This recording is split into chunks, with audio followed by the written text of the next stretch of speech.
Thank you.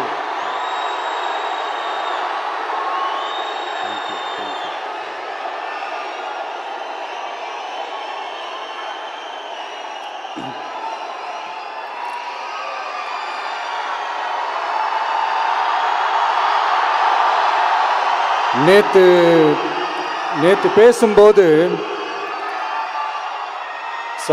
என் நெஞ்சில் குடியிருக்கும் என்னுடைய கோவை மக்களுக்கும் என்னுடைய தோழர்களுக்கும் என்னுடைய வணக்கம் வணக்கம் வணக்கம் வணக்கம் வணக்கம்.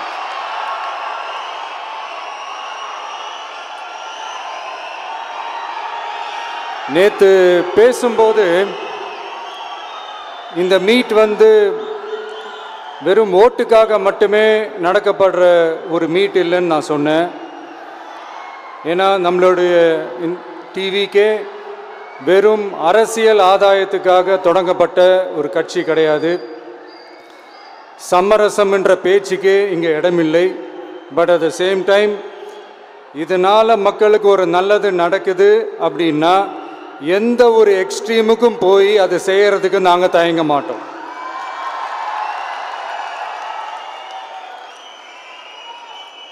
நம்மளுடைய இந்த ஆட்சி அமைஞ்சதும் ஒரு சுத்தமான ஒரு க்ளீனான ஒரு கவர்மெண்ட்டாக இருக்கும்.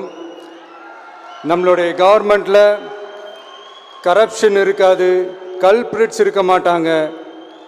அதனால் எந்த விதமான ஒரு தயக்கமும் இல்லாமல் தைரியமாக நம்மளுடைய பூத் லெவல் ஏஜென்ட்ஸ் மக்களை போய் அப்ரோச் பண்ணுங்க.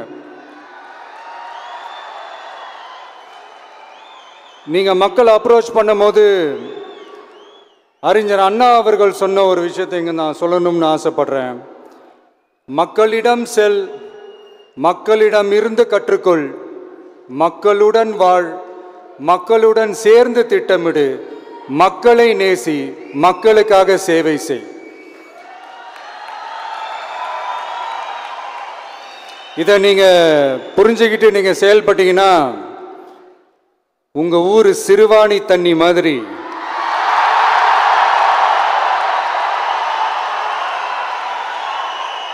அவ்வளவு சுத்தமான ஒரு ஆட்சியாக இது அமையும்.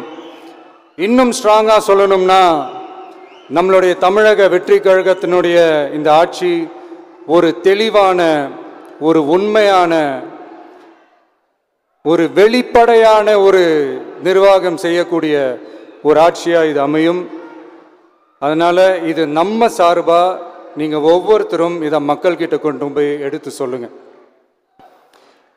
இன்னொரு முக்கியமான விஷயம், பூத்துக்கு ஓட்டு போடுற மக்களுக்கு உதவியாக இருக்க வேண்டியது நம்மளுடைய கடமை. இப்போ குடும்பமாக கோயிலுக்கு போகிற மாதிரியும், குடும்பமாக பண்டிகைகளை கொண்டாடுற மாதிரியும், நமக்காக குடும்பமாக ஓட்டு போடுற மக்களும் அதை கொண்டாட்டமாக அதை செய்யணும். அப்படி ஒரு மைண்ட் செட்டை நீங்கள் மக்களுக்கு நீங்கள் ஏற்படுத்துங்க. And then you will know, you will see TVK is not just another political party but a liberation rally. இந்த வெற்றியை நாம் அடைவதற்கு உங்களுடைய செயல்பாடுகள் தான் மிக மிக முக்கியம். நீங்கள் தான் இதுக்கு முதுகெலும்பே. ஸோ அதை மனசில் வச்சுக்கிட்டு நீங்கள் எல்லாருமா சேர்ந்து செயல்படுங்க. கான்ஃபிடென்ட்டாக இருங்க, நல்லதே நடக்கும், வெற்றி நிச்சயம். மீண்டும் சந்திக்கும் வரை நன்றி, வணக்கம்.